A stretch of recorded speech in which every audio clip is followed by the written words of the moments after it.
حضرت ابراہیم کے دلائل کا جواب نمرود نہ دے سکا تو کہنے لگا کہ اس کو آگ میں ڈال دو۔ قوم گئی ہوئی تھی ساری، آپ نے بات سنی ہوئی ہے، میں نے صرف اشارہ دینا ہے، میلے پہ تو حضرت سیدنا ابراہیم علیہ السلام نے سارے بت توڑ دیے، کلاڑا بڑے بت کی گردن پہ رکھا، واپس آئے کہنے لگے بت کس نے توڑے ہیں؟ تو فرمایا اس سے پوچھ لو جس کی گردن پہ کلاڑا ہے۔ کہنے لگے یہ تو بول ہی نہیں سکتا، تو فرمانے لگے بڑے بیوقوف ہو، جو بولتا ہی نہیں، سنتا ہی نہیں، اپنا آپ نہیں بچا سکتا، اس کی پوجا کرتے ہو؟ کہنے لگے پکڑو، دلیلیں ختم ہو گئی، اس کو آگ میں ڈالو۔ بہت بڑی حویلی 45 فٹ مربع پہ مشتمل ایک حویلی بنائی گئی اور 45 فٹ اونچی۔ مختلف روایات، علامہ اسماعیل حقی کہتے ہیں کہ 3 مہینے تک نمرود نے کہا کہ اس کے اندر لکڑیاں ڈالو۔ لوگ پوچھنے لگے کتنی دنیا جلانی ہے؟ کہنے لگا بندہ تو ایک جلانا ہے، پر بندہ بڑا تگڑا ہے، ایک بندہ۔ 3 مہینے لکڑیاں ڈالی گئیں، اور لوگوں کی جو تہمات ہوتی ہیں نا وہ بڑی عجیب ہوتی ہیں۔ تہمات میں نے بڑی تفصیل سے رمضان المبارک میں گفتگو کی تھی، بدشگونی، تہمات لوگ لیتے ہیں۔ اس وقت بھی لوگ تہمات کا شکار ہو گئے، عقیدہ بگڑ جاتا ہے تو وہ عجیب و غریب باتیں کرنے لگتا ہے، تہمات کا شکار ہو گئے۔ بیبیاں نظر مانتی، میں بیمار ہوں، اگر صحیح ہو گئی تو اتنے من لکڑی دوں گی حضرت ابراہیم کی آگ جلانے کے لیے۔ ایک عورت لے کے جا رہی ہے لکڑیاں، تو ایک نیک دل آدمی نے اس سے پوچھا کہاں جا رہی ہو؟ کہنے لگی میں نے منت مانی تھی تو حضرت ابراہیم علیہ السلام کو معاذ اللہ جلانے کے لیے لکڑیاں لے کے جا رہی ہوں۔ تو وہ رب کریم کے بندے کہنے لگے تو ڈھونڈتی رہے گی، تجھے وہ جگہ ملے گی نہیں۔ وہ بی بی کئی مہینے گھومتی رہی، جگہ ہی نہیں ملی جہاں لکڑیاں ڈالنی، ماری گئی۔ تہمات کا شکار ہوئے بہت سارے لوگ، تہمات کا۔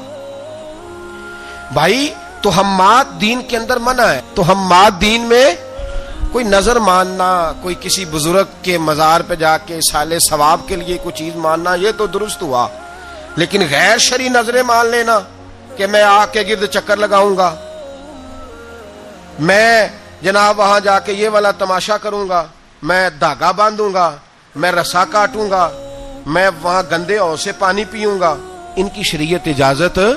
یہ تہمات ہیں، بدشگونی ہے، دین میں ان کی کوئی گنجائش؟ آپ نظر ماننے سے پہلے بھی کسی عالم سے رابطہ کریں کہ میں منت مانگنے لگاؤں تو کیسے ماننی چاہیے، اس کا طریقہ پوچھیں۔ ایسے ہی غلط چیز کی منت تھوڑی مان لی جائے گی۔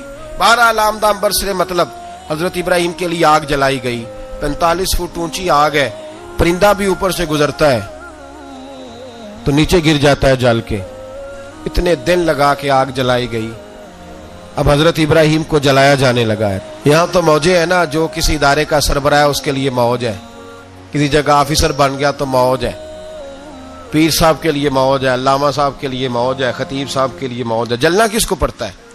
وہ علی کوئی نہیں رہا اللہ، ماشاءاللہ وہ لوگ گزر گئے جو تکلیفیں سہ کے کام کرتے تھے، گزر گیا زمانہ۔ حضرت سیدنا ابراہیم علیہ السلام کو جلایا جانے لگا ہے تو اب اتنی بڑی آگ ہے تو ڈالیں کیسے؟